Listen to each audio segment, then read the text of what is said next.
Welcome into Illini Drive. I am Alec, Busse, your host, joined by our wonderful producer, who hasn't been doing much producing lately because we haven't been at a real radio studio. But Gabby, how are you? You're finishing up a story, right? Yeah, I'm actually finishing up a story about Trent Frazier, so look out for that Thursday on the Daily Illini. I think it's pretty good, but I might be biased.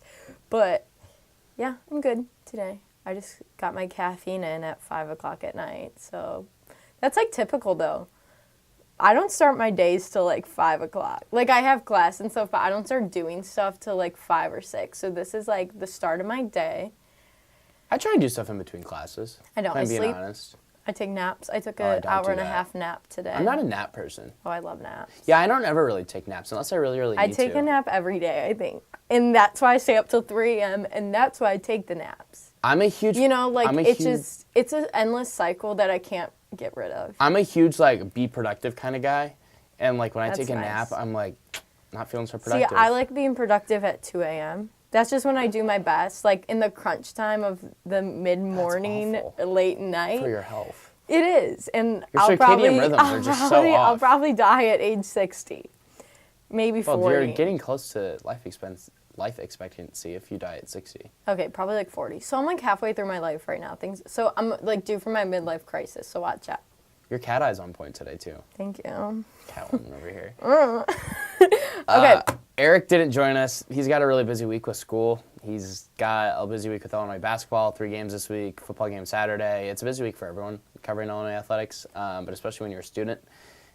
He sends his deepest condolences, I'm sure. I'm sure he's so... No, he's really tearing up. He was telling me at football yesterday how stressed he was for this presentation and exam he has this week. Well, so good luck to Eric. Yeah, Eric, good luck. We miss you. Hope maybe we'll see you Thursday. We've got some news. Illinois obviously played Hawaii last night. They were able to get a 66-53 victory over the Rainbow Warriors, one of the better nicknames in all of college sports. I want to be a Rainbow Warrior so bad. So transfer. If I had the funds, I would have What been is there 2 years the tuition at the ago. University of Hawaii? Let's find out. I bet you could get good academic scholarships because I can't think they're It's actually not. Residents pay $29,858. Out of state only pays $35,000. That's what we pay to go here now. So so I don't know why I'm still here. Goodbye. You want to transfer? Yeah, let's do All right, it. let's fill out the go transfer cover forms the now. Rainbow Warriors. I think it's a lot more fun to say Rainbow Warriors than it is to say Finding Illini. Finding Illini. Don't take that personal, Josh Whitman. But yeah, Illinois beats Hawaii 66-53. We're going to get to that in a minute. Around 5 o'clock tonight, news broke. I think news that we all kind of expected. Lorea Oladipo, Illinois defensive lineman, has been dismissed from the Illinois football program after charges of domestic violence / domestic abuse have been brought to his name for the second time in, I think, a little less than a year now, around a year. Around a year, yeah. The Department of Intercollegiate Athletics released this statement today. The University of Illinois Division of Intercollegiate Athletics announced today that sophomore defensive lineman Lorea Oladipo from Huntley, Illinois, has been dismissed from the Illinois football program for a violation of team rules. The DIA considers this issue closed and will have no further comment. I don't really think this is a shock. I feel like this is kind of what everyone expected. I think this is the right way to handle this, especially with how Lovie Smith handles his program. He wants it to be very well respected around the country. He has a zero tolerance for breaking the rules, as you've seen with the violation of team rules. Basically, it's almost always a 3-game suspension, 4-game suspension. This is a second strike. This one's a pretty serious strike. 2 pretty serious strikes, I would say, and I feel like no matter what the outcome of this situation is for the 2 people involved personally, because obviously we don't know that, that's not for us to have an opinion about. You want what's best for both of them. Yeah, but at a PR standpoint, at a team standpoint, at a university standpoint, it just makes sense to cut the ties because, he had the chance last year to, fix his issues, deal with them off the field. He obviously didn't. We're back in the same situation. So why keep him? I mean, and this is, nationwide known now. You had Sports Illustrated covering this story. You had a lot of people on this story. And so I feel like Lovie and the football team and just even Josh Whitman, the whole Illinois sports administration, it's kind of a no-brainer to just cut the ties. It is, and I think it's obviously something that is ugly and not something that you want on Yeah, you don't want, I mean, your team's name going or bowling your- for the first correct. time in however many years, I forget. But you don't want that negativity still surrounding that program, even if it's in the background, Yep. If he's still on the team, that's always a case. Well, sure, Illinois is going to the bowl game, but they have this happening on their roster, and it's just not something you want. And I think it is very respectful towards the guys on the team who are following the rules, and I think it's almost a disrespect to them to keep him on the team because, he doesn't deserve to be a part of that then if, he's kind of shining this negative light on the team. So I think it's a respectful move for the university, for the team, for people in general, just Illini fans, I think, like we've both said, it's kind of, we knew it was coming, just a matter of when, and kind of a no-brainer decision. It was, and just to kind of get a little bit in depth more on the player, Lorea Oladipo, rather than the person, Lorea Oladipo. He only played one game in 2019. It was the opener against Akron. He recorded one tackle, and it happened to be a sack. So he actually did play fairly well against Akron. Anytime a defensive lineman gets a sack, it tends to be a positive game. Last season, in 2018, he totaled 7 tackles. 3 of those were solos.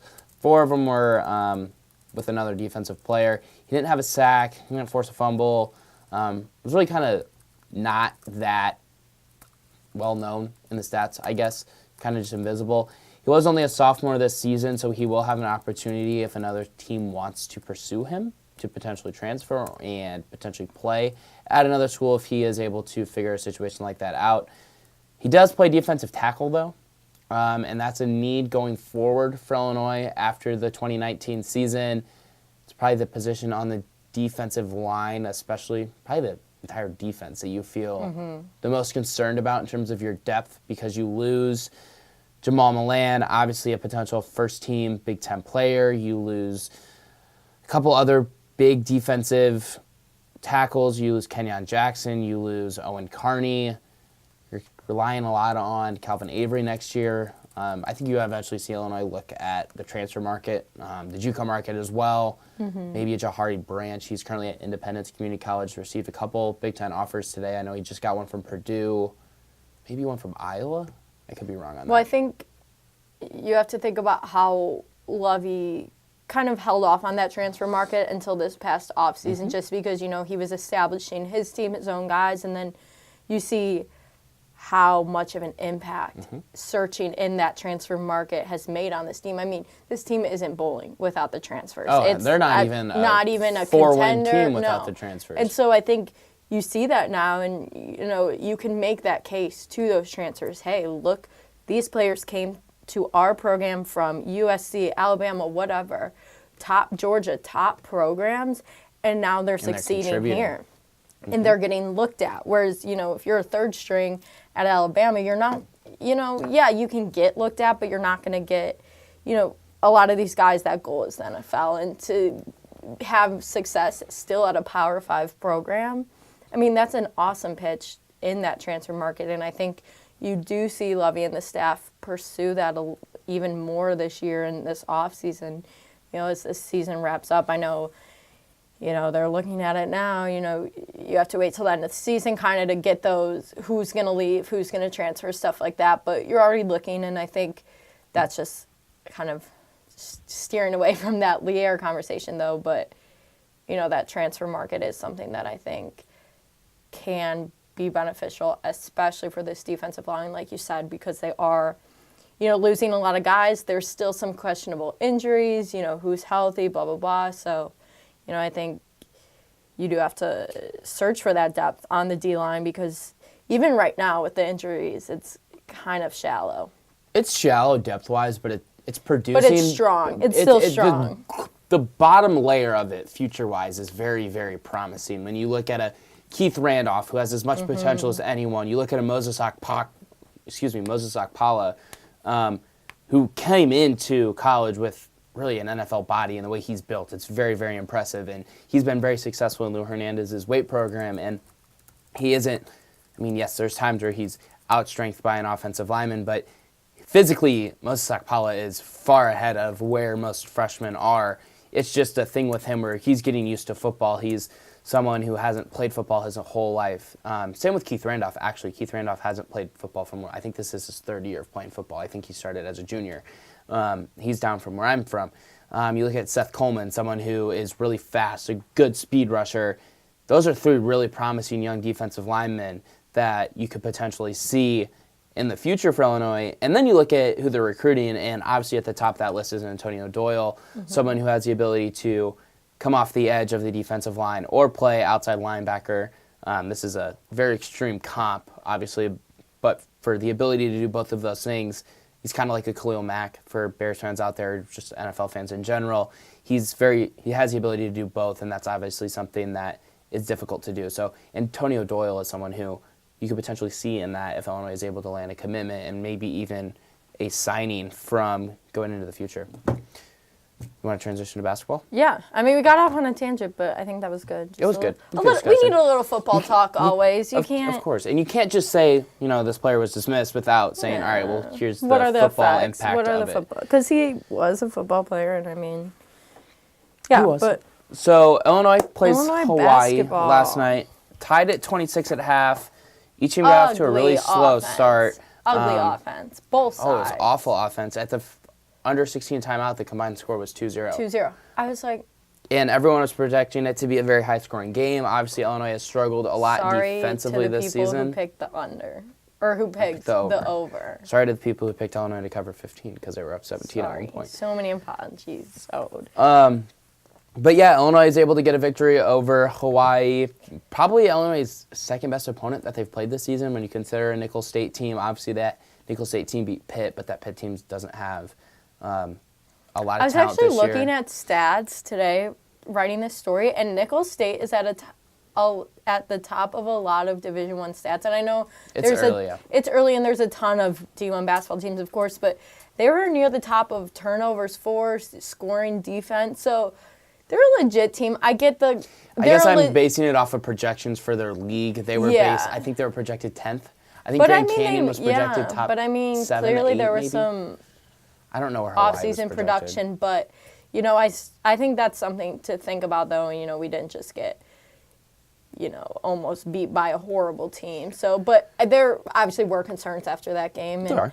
I know you're more concerned about. I feel this better coming team. out of Hawaii than I did coming out of Arizona because of the way they played in the second half. And I'll say this, in really the last 30 minutes of the game, they've played much better than they did the first 10. Yeah, I mean, the whole first half was kind of a wishy-washy. It's hard to analyze that because of, the 10 turnovers in the first half. And that's something that's plagued the Illini this whole season already. And just missing shots, too. Yeah. And that's one of the difficult things with covering basketball that I've learned really since high school when I was covering the high school basketball teams. But sometimes, you can play really, really well. And the shots just don't make your shots. Well, or you play really great defense. And you saw this against the scrimmage against Lewis in the first half. And they're just making shots. So that's one of the fluky things about basketball that you don't see in football or even baseball. And it's hard to put that in baseball a little bit, but it's hard to analyze that by just looking at the stat sheet because it's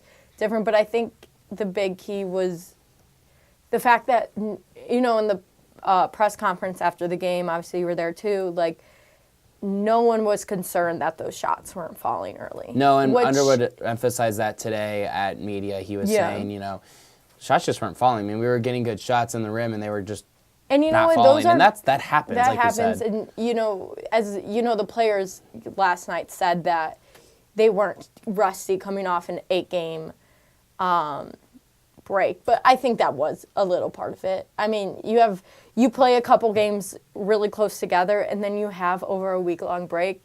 I think that does create a little shakiness, in my opinion. Just kind of a little, you could tell it was really choppy in the beginning. Just, the first 10 minutes, like you said, it wasn't just the shots weren't flowing. It was actually just choppy offense. But I think that was also due to turnovers, and then you're backpedaling on defense, and then it's hard to get that transition offense going again, which we know is their strong suit. But I think the reason to not be concerned, like you said, is the second half. I mean, they limited those turnovers. They were on the ball defense, pressuring Hawaii. I mean, something I'm writing about right now, Trent, just his ability to shut down Stansbury. He came in with near 55% three-point shooting, shot 22% last night. And he came in shooting over 60% from three in the last 2 games. Yeah, the first game he went 1 of 9. His last game, which was 3 days before yesterday, he made 28 points, or he scored 28 points and had a 53.4% three-point shooting game. Mm-hmm. And Trent just locked him down. And I think that just shows you what kind of team they're trying to be, which is that defensive team. Last night, Underwood used the phrase, offense wins games, defense wins championships. And yeah, that's a little cliche, but it's true, and it's kind of what this team is buying into. And I think having that just phrase or, that thought to buy into, I think that's really helping this team come together defensively. They keep saying they're trying to establish that defensive identity and that chemistry, and I think you're seeing that as these games go on. And, it's more important to have a good second half than first half, obviously, close out the game, but there are still minor concerns with what that first half, I think you still have concerns about the turnovers. Yeah, I mean, it's just sloppy and it's just careless. You saw a couple just bad passes, just they're just not a good passing team right now. Not thinking about who's there, and they're telegraphing their passes. Yeah, they're almost passing it before they actually pass it, and that's what I was saying last Thursday on the show. And I said this team just isn't a very good passing team, Yeah. I think they have the ability to, but they're right just now, not thinking through some of their passes. You see it, and you're just like, really? It's are you serious? It's lazy. Yeah. And I think another thing coming out of this game that I don't feel like Illinois has won very many games like this under Brad Underwood, where he's come into a press conference, and this is the first season I've directly covered Illinois basketball, so I've paid more attention to the quotes and what the players and coaches are saying. But I don't feel like Brad Underwood has come into a press conference and opened his statement with, there's no such thing as a bad W. It wasn't very pretty by any stretch. I thought it was extremely gritty, tough, and defensive-minded basketball game tonight. I don't feel like Illinois has won very many, quote, defensive-minded basketball games in the Brad Underwood era, because, quite frankly, they just haven't been very good defensively. And maybe not good defensively. They haven't necessarily matched up well with a lot of programs and teams throughout his tenure based off of the personnel he's had, but also on the fact that just, his scheme hasn't worked the best for an entire 40 minutes throughout his first 3 years, and you still haven't seen it work great even through this season. I mean, there's times where there's the defensive lapses, and that's because this defense takes a lot of high energy. It takes a lot of focus every single second of every minute of every game, and he credited Trent Frazier again tonight about his ability to be locked in, and he doesn't get tired, and he always seems to be focused on who his matchup is, and Trent has really taken a pride in playing defense, and he credited last night his ability to handle ball screens. Trent very rarely gets stuck behind a screen. He always seems to get on top of them, and if he can't, he gets behind it, and he stays with his man, and that says a lot about Trent Frazier's willingness to play quality defense, something that this team really, really needs him to do.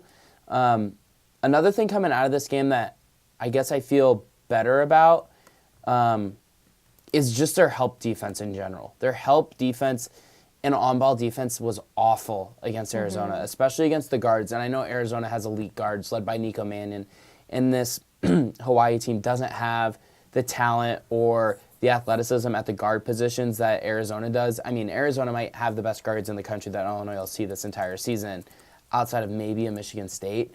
But you look at what Illinois did on ball defensively was impressive, and I asked Brad Underwood about that after the game, and he praised it. But he also made sure to get Kofi Coburn's name in there in relation to the help defense, because Kofi had struggled with that, I felt like, in Arizona, especially against Arizona. He was not good at sliding over, and I know that was a tougher matchup with him against a bigger, more athletic kid that he really hasn't had to go against in college. But he was much better about that last night against Hawaii than he was out in Arizona. I mean, I don't think he had a block. Let me look at the stat sheet. No, he had 2. Yeah. So he had 2 blocks, but even when Kofi's not getting blocks, he's still altering shots just because of his size and his length and his ability to move laterally. He's pretty quick left and right. It takes him a second to get going. Guy. A massive guy. It takes him a while to get going north-south, but east-west, he's pretty good, actually. I mean, I made a thought of it last night when I was watching the game, and I don't know if you did. Hawaii kind of tried to bring him out a little bit in smaller lineups that Hawaii had just because their big guys have the ability to handle the basketball and shoot a little bit from the perimeter. They brought Kofi out, and it was kind of funny to see Kofi in your traditional, like, defensive stance as a basketball player squatting, but, like, Kofi was able to stay in front of his man, and he was able to also get around screens, and that's impressive for someone that is that size. I mean, I think just going back to kind of the improvement on defense against Hawaii, you see how well the guards especially, I know you just touched on Kofi, so I'll touch on the guards, but just switching those screens and switching the man defense when it's easy to get caught by those screens and get behind, and then the big man has to step up, then the guy down low is open, easy basket.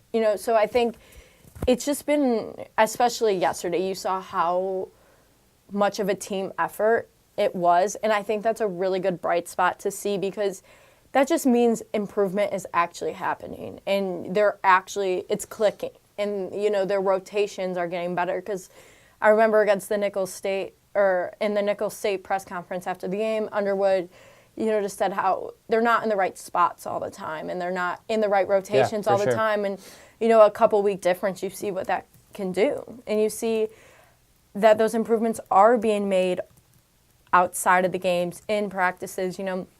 Trent said that they had a really good last 3 practices, and I think that's...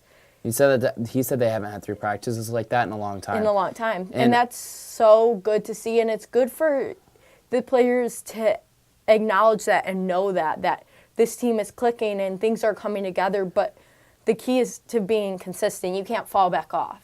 You can't fall back off your rotations because, I'm sure Underwood's going to gradually add a little bit more, add a little more scheming, add a little more this, that, but you have to continue to build on that. And I think this defense is really good, but there's so much potential to get better. I mean, you saw in the first half, rebounding was a bit of a struggle in the first half. They were much better rebounding in the second half. Yeah, I broke they that. are no, a really. I don't have. They're a really good rebounding team because be. You have Kofi, you have Georgie, and then you have guys like Felice and Alan Griffin who get in there. They're smaller.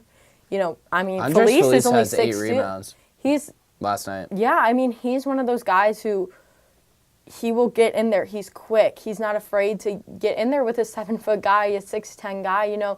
He's that gritty defensive player that I think Underwood needs on his team. That's like what Underwood's like defensive mind is. I feel like is Andres Felice. Just that. I think it's Trent Frazier. Yeah. But just I think Brad Underwood's player is Andres Felice, a bulldog, to steal a John Gross term, a junkyard dog. Yeah, I mean, Trent called Andres a pit bull. Just that, intense, aggressive, he's small, but he's going to get in there. And then, Alan Griffin, even last year, he was a good rebounder. He's quick, and he uses that quickness in the right way. He's smart getting to the ball. He doesn't rush to it. He boxes out, then gets to it. And I think seeing that in a bench player is really good because okay, if we need a rebound, we need to throw Allen in there. He's going to get that. He's aggressive. I mean, you see him make some careless mistakes on offense, which, I mean, he's still developing. He's not as good as a sophomore as, Io or whoever, but he's still developing. But I think more of Allen's concerns are defensively than offensively. Yeah. I feel like that's one of the reasons why you don't see him getting the minutes that I think a lot of fans would like. I mean, last night he only totaled 15 minutes and 20 seconds, and I think a lot of that has to do with the success that Kipper had last night. I mean, that was the best game that Kipper's had since the Maryland game of last year. If Kipper could just be consistent. You're not asking for something fair. I know, Kipper's but it's been just here for 5 years, and he hasn't been consistent for one of the 5 years. I don't get it because you see a game like last night, and it's like, oh, he's good. And, Underwood always says, we know he can do it, but it's like he has some sort of block. There's no trust there. There's no trust there in him. I don't think it's trust between him and Underwood. I think it's his self-trust. I don't think I don't think Underwood has a trust in Kipper to go out there and give him 7 points every night. Well, no. But I think there's more of a trust in Underwood with Allen to go get him 7 points every night. Yeah, because Allen can knock down that three when you need him to. But Kipper has had experience making 3-point shots. I just feel like it's a self thing with Kipper. Yeah, it's a mental block. I mean, even last night at the press conference, I mean, Trent made the comment, I mean, I don't know why he makes a lot of mistakes, and it was a joke, and Kipper laughed, and it's 100% true. But it's like, he's so talented. Even last night when Kipper had let's be honest, Kipper had maybe his best game since the Maryland game last year at Madison Square Garden when Illinois upset them. I mean, he still had a couple mistakes. I mean, he had a couple defensive mishaps where he had a couple bad turnovers, sloppy plays. He had the one, and this one really, really upset Underwood. He got the ball on the block, went up for the dunk, missed it, got his rebound, and finished. But Underwood wasn't happy that he missed the dunk. He wants him to go up strong and finish it. Yeah, and don't go for the show dunk. Put it in. He got stuffed by the rim, too. Yeah. And I think that's part of the reason why Underwood was so frustrated. But that's the little things. But then you see the flashes like the two really quick athletic spin moves to get by his man on the block and then get a layup. I mean, the one he had in the first half was right in front of me. He spun, kind of like Euro stepped almost off of one foot and floated in the air and hit a layup. Like, that's just a really pretty layup by Kipper Nichols that it'd be great if Illinois could get that. And I texted my friend group after the game, and they just wanted my reaction. And I said, if you get this Kipper Nichols for the rest of the season, I feel so much better about this bench. Because you have an Allen Griffin coming off this bench. And Allen has got the ability to be a really good bench player, a good sixth man. You hope that you get Tevian Jones back. You hope you get him back, and you hope that he's something. Well, he's definitely can be something. But you don't know what. But you have to get that together off the court before you can even think of stepping on that And still court. No one knows what happened. I mean, that's the thing. That's why it's so frustrating because, normally, we'll hear things, but, we've all heard so many different opinions and so many different things that have happened, and you've heard things that are really serious, and then you hear things that are like, oh, well, that's not that bad. And then you hear, oh, it might be December. Oh, it might be late November. No one really knows when he's going to get back or even if he will come back. But the bigger picture with Tevian Jones is he can't even practice with this team. Mm-hmm. So he doesn't have the ability to gel with a Trent. He doesn't have the ability to gel with Ayo, Andres, those three guards who he's going to be playing with, or at least two of them, when he's on the court. It's concerning because coming into the season, Tev was that. He was the biggest question mark. He was an X factor. Yeah, and he was, this team could be really, really good if Tev can come off the bench and produce I'll give you 10. Not even 10, give you 8. There's a lot of potential there, and we saw that last year, but he was also stalled last year because of another suspension, and it's you have all this potential. You have great size. He has a great wingspan. Mm-hmm. Monster. Just it's frustrating because with Tev, and if he does live up to that potential, you have a really, really good bench, and you have a really good guard off the bench, or a small forward type thing, stretch 4 type thing, and you have a lot you can do with that. You have a lot you can work with that. Take George out, take Kofi out, things like that. You get a more guard-heavy It just takes so much pressure off so many different players. So because he's a guy who can score and can drive to the rim and draw that foul, and And the thing, too, with Tev is he's long defensively and he's slow laterally. He's not very good defensively. If you think that Underwood has little trust in Allen defensively, he has even less trust in Tev defensively. Tev made a lot of freshman mistakes last year on defense. He was just missing He's not quick laterally at all. He was just struggles to stay in front of his man. Missing those spots, missing that help defense, I think was a big thing with him. He's awful at help defense. He did not know where to be on help defense, but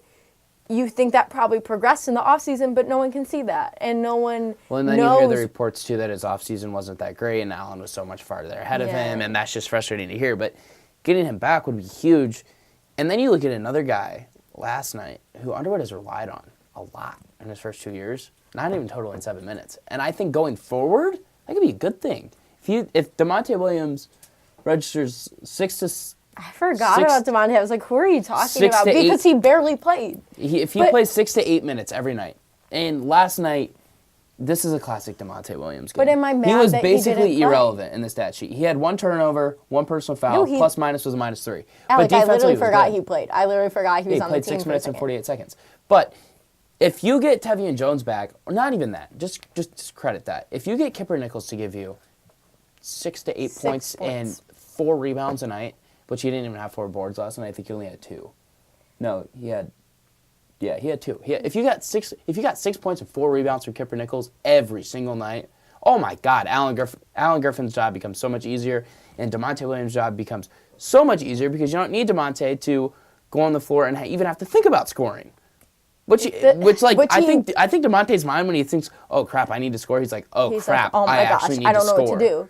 Whereas like you can see his physicality, and I think that's why he is a really good defensive player, and he's one of those guys who will get in there, be scrappy, but you can't have him on the floor when you need to score, and especially with Kipper. Yeah, and I mean you can't trust him at all to get the ball and score. You can't trust him to, just produce on offense. Just to make a shot. Like, even if, like, an open 3 in the corner, I don't trust him to make it. I don't trust it. I don't trust Kipper to make it, but I trust DeMonte to... I kind of trust DeMonte to make it as much as I do Kipper. Just because I just don't trust Kipper at all. No. It's hard to. Like, even last night, like, I really just didn't want to see Kipper shoot a 3. Like, he shot he had the last shot at the end of the half. Yeah, I'm like, and I was so God. frustrated with that possession. Like, I dribbled it out until there was, like, 3 or 4 seconds, and then he found Kipper at the top at the 3 and clank off the rim. I'm like, that's what you drew up? That's what you drew up? I bet it wasn't, but, I mean, I don't know. I think the bench is a little concerning. I think the bench is if I have a one of the concern, biggest it's the concerns I have. bench. And because bench and turnovers once you for me. get into that Big Ten play, you need more than 2 guys coming off the bench that can produce. They had 4 guys last night, but Zach Griffith doesn't count. And the only people who really did anything were Allen and Kipper. Yeah, I mean, but DeMonte doesn't do anything. DeMonte is like your classic, like, he's invisible guy. Yeah, like he doesn't record much on the stat sheet, but like minus he's was minus there and 3 like he last makes night. an impact on the defensive end, and he can pass. But I think the big thing I want to see is how fast they can catch Benjamin Bosman's Verdonk up, because he didn't play at all last night. Yeah, and I don't know if he should play. No, I don't think he should right now. But when is he going to catch up to the point where he can? Because he had that injury, so he got behind on plays and, meshing with the new team and, learning the offensive schemes and getting that defensive identity down. But when is he going to catch up and be able to perform? I mean, that's just like a question I have, and no one can answer that right now. And, it could either click soon or it could take the majority of the season for him to really get in that rhythm. So I think it's kind of up in the air when you're going to see him get a lot of playing time. I don't think it's anytime soon. But, I mean, he's another guy who has a really good physical appearance on the court. He's long. He's built. He looks like he's already a sophomore in college. Literally, he is a man. Like that, he's out there. But you have to be able to score. You have to be able to lock someone down on defense. You have to be able to use those physical abilities that you have. And I don't think he's there yet. He's not even there. He's not even close. He didn't even know where he's supposed to be defensively. I know. Or offensively for that against matter. Nicholls State that game, he looked so lost. George is just pushing him where I he's was supposed to go. take him out. I was like, stop embarrassed. Like, he's just not. And that's not his fault. I mean, he was hurt, but it's just like you really want him to kind of speed that process up. It's a long process. I mean, this is a difficult defense to Yeah. learn. It's a difficult offense to learn, but I don't even know. Like, I don't even know, and this isn't meant to be a shot at BBV at all. I don't even know if he gets to the point where, like, he understands offense and defense if he's there this year. Like, I really don't know if he gets to a point where, like, especially in Big Ten play, like, he ain't going to be there by... He's not going to be there by, like, real Big Ten play. Kofi looks a little lost sometimes. He's one of your best players. Yeah, but when you're 7 feet tall, it's really easy to figure out what you're supposed to do offensively. Like, you know what I'm saying? Like, if you're Kofi and, oh, crap, I don't know what I'm supposed to do offensively. We'll just go to the block and just call for the ball. It's easy, but he still, in some points, looks a little lost. Yeah. So, that's just that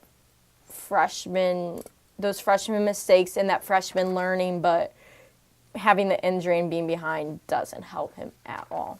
No, and I mean, I'll say this about Kofi. I mean, Kofi has, I think, exceeded everyone's expectation for him this season. throughout the first 4 games. Can I make like a comment on Kofi? Go for it. Is it that he's really funny? No. I I mean, think he he's does hilarious. seem funny. He I does think seem he's funny. hilarious. But You know who they say the funniest player on the team is? I just want to see if you can get this right. I bet you have 0 chance at getting this right. I'll give you the entire roster. it's not BBB. It's probably like Zach Griffin. No. You go. Just start guessing, because I know who the answer is. They all say the same person. I'll give you 4 guesses. Okay, 4 more Zach? guesses, so I'll Okay. give you 5. What? Okay. DeMonte. Damn it. You got it right. Did you ever just, like, next time you go to a game, just watch him in, like, pregame warm-ups? No, did you see him on the dance cam last night? Him and Georgie. Yeah, it was so I tweeted funny. I about it. love I was like, DeMonte. that was so funny. I was like laughing. I know, I was just like, watching out up there loud. laughing. DeMonte is really funny. Okay, let me make my Kofi comment. Yeah, go for it. And you only saw this in the first half last night, not the second half, because Kofi was outstanding in the second half. That first half, he looks like he's 6 feet tall. He looks like listen, okay, don't hear me out. Give me it. He played soft in the first half. Yeah, he did. But I don't know if he said he played soft. His biggest problem is when he gets the ball off of a rebound or a pass. He doesn't go hard. He goes with the ball. Instead of, if he gets it here, he needs to go up, not like that. And especially in the Big Ten. Like, you are a 7 foot, 280-pound man. 85. 285 man. Okay, I want him on the scale. I think it's 280. Anyways, you saw him on grab the scale? Is that. that what you just said? No, I said I want to see it. Oh, on this. it was 285 before the season. I don't know what it is now, but I want to see you grab that ball and put it right back up. Grab that rebound. Rip that rebound from that 6'8" guy, from that 6'9" guy. Like, that guy is not bigger than you. Use your physical appearance. You are massive. You are the biggest guy out there 9.5 times out of 10. oh, he'll be the biggest player. 9.9 He's the biggest times player out in the of 10. country. Like, I He's just feel listed like at 290. that physicality isn't there 100% of the time. I feel like sometimes he forgets he's that big, and I think Underwood even made that comment. Like, I don't think Kofi, like, we have to remind Kofi how big he is sometimes. Like, Underwood said something like that, and it's like, I feel like he doesn't just. I feel like I have no concerns about him at all. I don't think it's a concern. I just think it's an improvement to make. The only I'm not concerned the only because complaint I have about Kofi is bringing the ball down to his waist. Yeah. That's literally the I only just thing I think can complain about. The He's more I exceeded my watch him, I expectations really watched him 100%. last night because I wanted to like think about this. Just in that first half, he was not strong with the ball.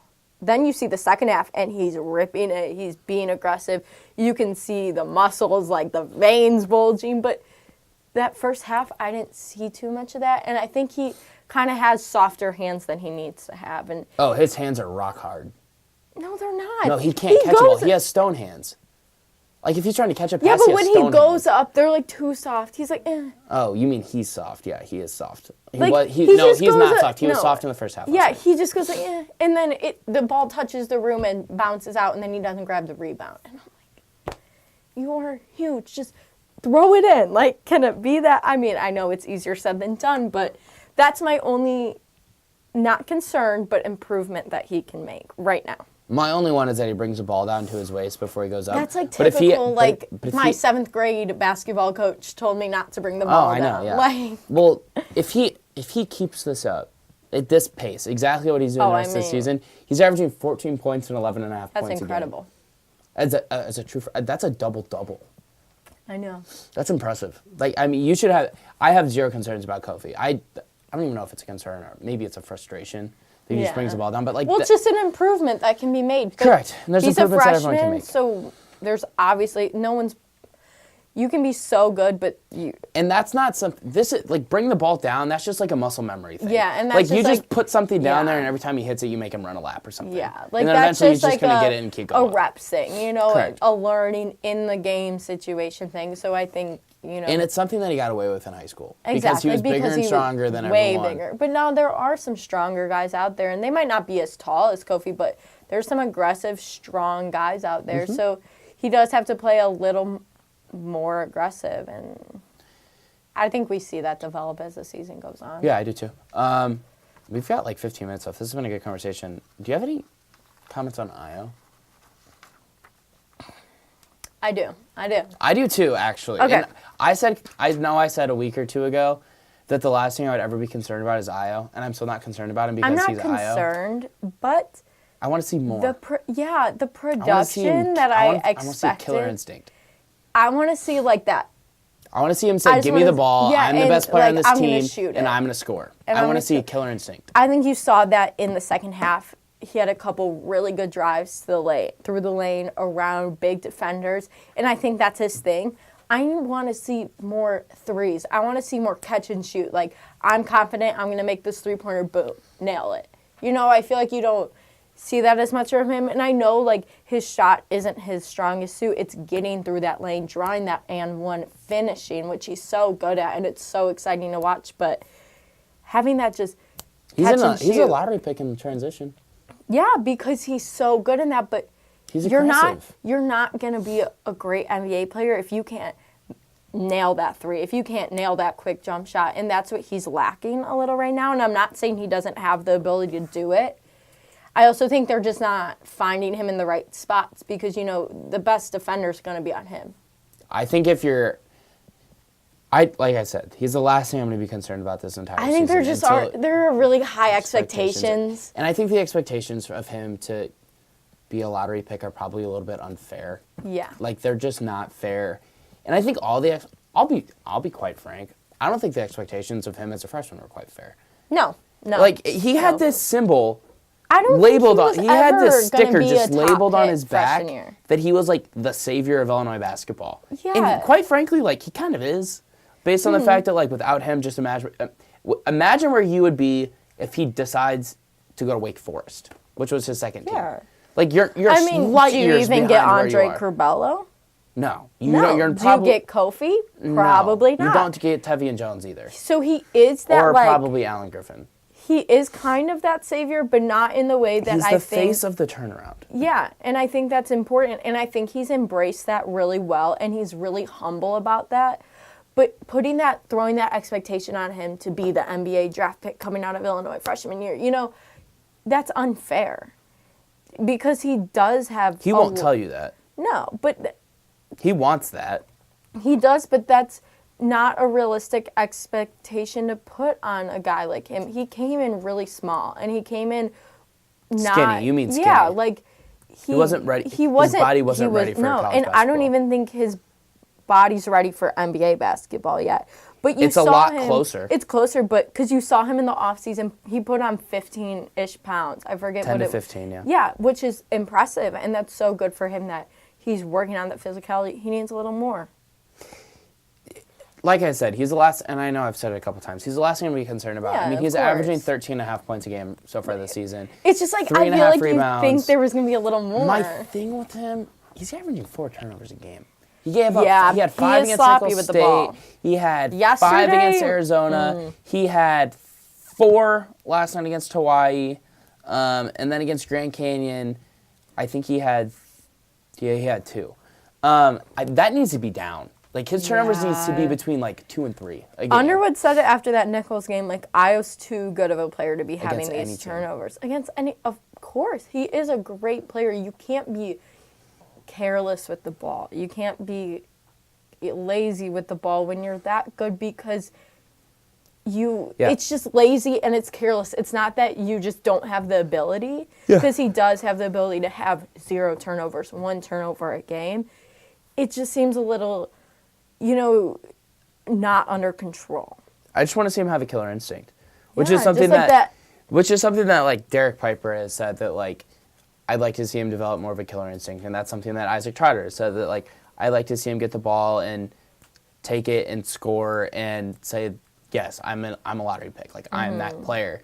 And I've said, I think he has it, and I say, go look at the end of go watch the last 5 minutes of the Michigan State game, and I think he has it. I think it comes down to a point too where it's like maybe he's just a big stage player, where he just needs it on a big stage. Like, he needs that pressure. He needs that. Yeah, I mean, he played well against Arizona. Well, and the thing was, in that second half, when they needed someone to score, there he was. He stepped up. He had a couple layups. He had a couple good passes when they needed it. It's like, you need to have that. You want every minute. We all just want Io to be, like, We want him to be the lottery pick that people have said. Because he is a humble guy. He's a good guy. Yeah, we all love Io. It's hard, like, you want the best, and it's just like, he is playing really well. The stats are there, but it's like something you can see on the court isn't fully there yet. And it's not, and I think it's just that consistency and that drive and, that every play he can make a play. And I think you're not seeing that right now. Yeah. I just want to see him have a killer instinct and say, give me the ball, I'm going to score. Yeah. And on defense, I want to say, give me the best matchup, and I'm going to take it from him, and I'm going to go get a layup at the other end. Yeah. Like he did against Cassius Winston. He does need a little more of a defensive presence. He's not bad defensively. No, he's not bad. He's good, but... He's averaging almost a steal a game. But he can step it up a notch. He can definitely step it up and just be more physical get defensively. a little more in their face. Get a little more aggressive. And he does talk a lot of trash. Yeah, but, show up to that then. And I think he is, but I think there's still a step he can take. He'll show up. He's going to be fine. He's a lot, like I said, he's the last thing any Illinois fan should be concerned about. In the last 10-ish minutes, you want to talk college football rankings? Top 4 was just released. Yeah. I don't know. I just like this conversation. I think it always gets really fun. Yeah. No, I like football. First is LSU, obviously. Still 10-0. Second is Ohio State. I actually think Ohio State's the best team in the country in terms of, their numbers. And, they have the number one scoring offense and defense in the country. LSU is better. Clemson is third. They're 11-0. Georgia is fourth at 9-1. You then see Alabama at 5, first team out, 9-1. Obviously lost to LSU. Alabama's done. And Tua is out with a dislocated hip and posterior fracture of that hip as well. Praying for him. I'm a big Tua fan. Hope he's able to get healthy and either play for Alabama again next season or play in the NFL next season for some team. 6 is Oregon. They are 9-1. 7 is Utah. They are 9-1. Penn State, they've got a chance to throw a monkey wrench into this thing if they beat Ohio State this weekend on the road at Columbus. Oklahoma, they are 9. They beat an undefeated Baylor team last week at Baylor, and then Minnesota. I think once you get to Minnesota, I think you are probably saying you don't have a chance unless Minnesota beats Wisconsin and beats Northwestern and then beats Ohio State. I think Minnesota's that first team where I'm like, you don't have a chance. Yeah. Unless they win out. Which I don't see. I don't see that happening. But I'll be honest, I think the top 9 teams all have a chance to make the playoff. Except, one of those Pac-12 teams doesn't. Yeah. Well, one of them has... If one of them makes it, the other one won't. I guess is what I'm saying. I just don't see any of those 4 top teams falling. I don't see LSU falling. I don't see it. If LSU loses to Georgia in the SEC championship. I think it's going to be Georgia to fall, if anyone. I think there's still a path for Alabama to get in. I think there's a path for Oregon and Utah to get into. I think Oregon's your best option, in my opinion. Do you think Oregon is one of the 4 best teams in the country? That's what I don't know, but I also don't know if Georgia is. I don't know if Alabama is. I just feel like that's a big question mark. I think I'm more impelled to say that Alabama is one of the 4 best teams in the country without Tua than I am to say Oregon is one of the 4 best countries despite having Justin Herbert. No, I don't think Alabama is what they are without Tua. I just think that there's no way they make the college playoffs without Tua. I don't see it. You play a cupcake this week. They play Western Carolina. They're going to blow them out without Tua. But then you play Auburn, who's currently ranked 15th. You beat Auburn without him. There's no reason they can't beat Auburn. Auburn's going to be at worst a top 20 team. They can, but I don't think they're a number 4 team without Tua. I just don't. I just think there's a path to get in there. There's definitely a path and there's a way, but I just don't see that happening. Because this is the problem now with this, is that Georgia has already clinched a spot in the SEC championship. So they play number 24 Texas A&M this week. And Texas A&M is obviously a good team. That's AP poll, by the way, not college football playoff. I don't know why they're not in the college football playoff. They probably should be. But Georgia's significantly better than A&M, but A&M's ranked in the AP poll or coaches poll, whichever poll it is. A&M's good. A&M could go beat them at Sanford Stadium, and I wouldn't be completely shocked. But then they play Georgia Tech. They should beat Georgia Tech. The reason I think that this just has a huge monkey wrench thrown into it is the fact that I think Georgia's going to lose to LSU in the SEC championship, and then you have that number 4 spot open. So then, what do you do then? Because do you move Alabama up 1? Or does Oregon/Utah jump them if they win the Pac-12? Or, let's just say the crazy thing happens. Say Ohio State loses to Penn State but beats Michigan and then wins the Big Ten. Then what happens?